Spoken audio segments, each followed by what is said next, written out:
7 days after the Booker vs. Bagwell match ended up unintentionally one of the most influential matches in wrestling history, the ramifications over the past week saw Vince McMahon changing months of planning, including overruling the long-term idea of a brand split detailed just a few days earlier by Linda McMahon during a conference call for SmackDown to be taped on Thursdays every week from mid-August as the only exclusive WWF show of the week, to instead go into a completely new direction on the night, with plans being finalized last Friday to make Raw Tonight one of the most eventful in show history, kicking off with the follow-up of SmackDown's show closing angle that saw Paige luring Taker out to be attacked in the parking lot before turning on Shane, promoting a Shane vs. Paige street fight to open the show, with Taker instead taking Shane's place against Paige to lead to the first swerve of the night, with Shane and Paige setting Taker up, with both turning on him to end with a major heat angle of Paige taking out Taker's wife before driving off on his motorcycle,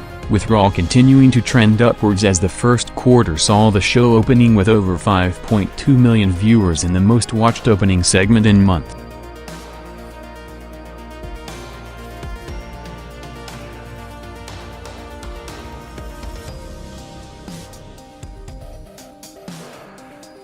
With the Raw broadcast tonight laid out to feature major angles in almost every segment of the show, major headlines were coming in even during commercial breaks, as during Raw's first commercial break following the Paige-Shane Taker angle at 9:13 p.m., the first local advertisement aired for tickets going on sale for the SummerSlam pay-per-view at the Compaq Center in San Jose, California. And the big news coming out of it was the ad being built entirely on Rock's return, hyping SummerSlam as Rock's first pay-per-view back since WrestleMania, even before the WWF started to build to that direction in the TV storylines. And with the past week being one of the most unique weeks ever seen in the industry, with business-changing decisions being taken by the day and months of planning being scrapped and created, perhaps the biggest moment out of the entire week saw Jim Ross making the call for the one man perhaps most responsible for the Monday Night Wars boom period, with Eric Bischoff being contacted by the WWF on Thursday about potentially debuting as soon as tonight to build to a major role at the Invasion pay-per-view to give the WCW angle a major boost, with the legit leader of the company during its peak run in a potentially dream scenario of the long-awaited Bischoff vs. McMahon feud, ending up with Eric turning it down after not liking JR's unclear proposal for the direction of his return, in another major blow for the angle.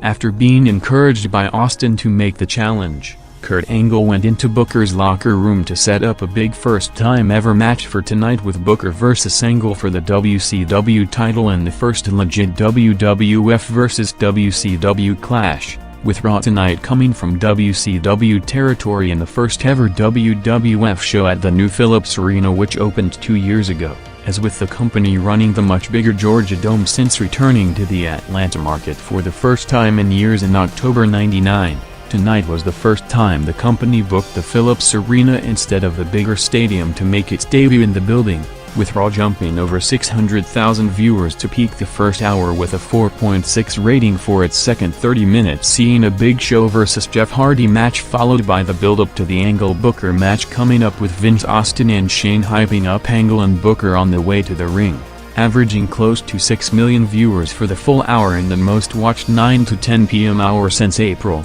And with Raw interest spiking by the week, SmackDown was also picking up, but at a slower rate, with last Thursday seeing the show back above the 6 million viewers range, with the continuation of the Invasion angle headlined by Booker vs. Paige WCW title match.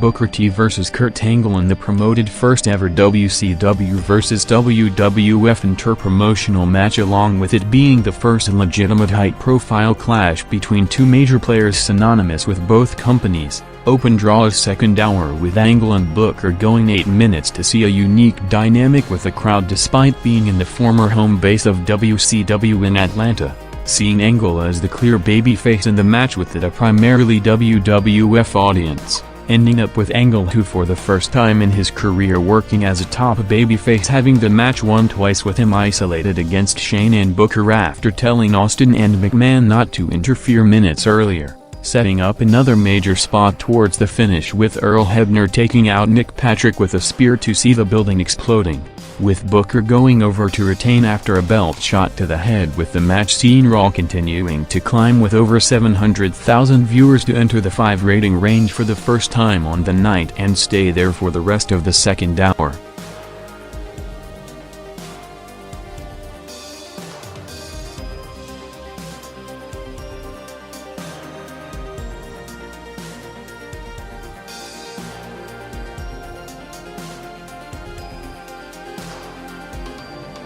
Just minutes after the major Booker vs. Angle match in what is usually Raw's downtime period between 10:15 to 10:45 p.m. leading up to the main event, instead saw another historic moment taking place with Raw's fast-paced formatting on the night, setting up major angles coming one after another in a loaded 2-hour broadcast booked more like the Raw product from its peak run, as what was originally advertised as the second inter-promotional match with Kane replacing Taker in a handicap match against Storm and Awesome before being joined by Chris Jericho, turned into the relaunch of the entire Invasion angle, as after scrapping plans for WCW as a separate brand, Rob Van Dam and Tommy Dreamer ran in through the crowd to take out Kane and Jericho before part of the WWF locker room ran in to presumably make the save, with all of them having something in common, eventually joining Van Dam and Dreamer in a swerve before Paul Heyman revealed the reformation of ECW as the third wheel in the Invasion angle,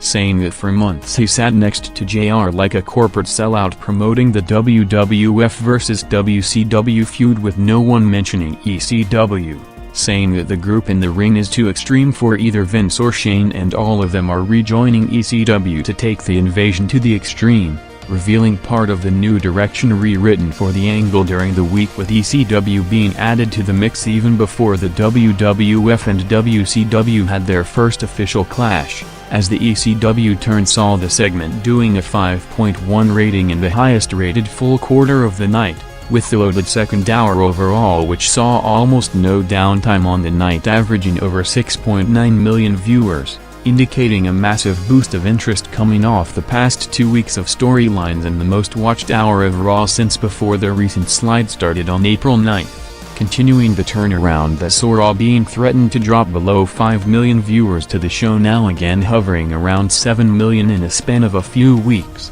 signaling on the massive opportunity the company has to recapture both the available WCW and WWF audiences that peaked at over 10.4 million viewers just a few months ago on March 26.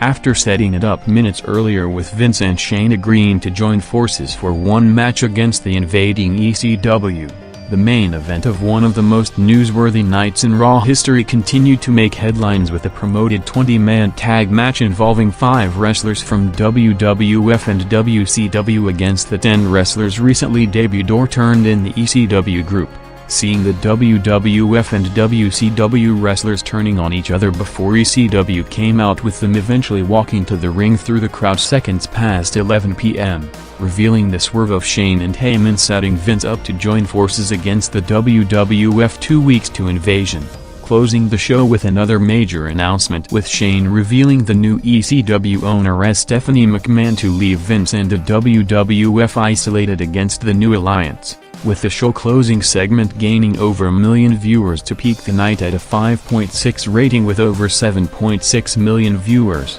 the most watched segment on Raw since April 9th, with Raw after falling into a stagnant formula in recent months resembled on the night the eventful and unpredictable WWF product that built the audience in the peak of the boom period to continue the rapid rebound over the year's low of just a few weeks ago, averaging over 6.4 million viewers throughout the broadcast, in its highest viewership total since April 23, as the focus following the drastic change in direction over the past week, with tonight's Raw set up close to a loaded-up reboot show, combined with numbers trending upwards again to see how far up it can go, with previously unimaginable moments taking place on the television product on almost a weekly basis and in historically significant time for the industry.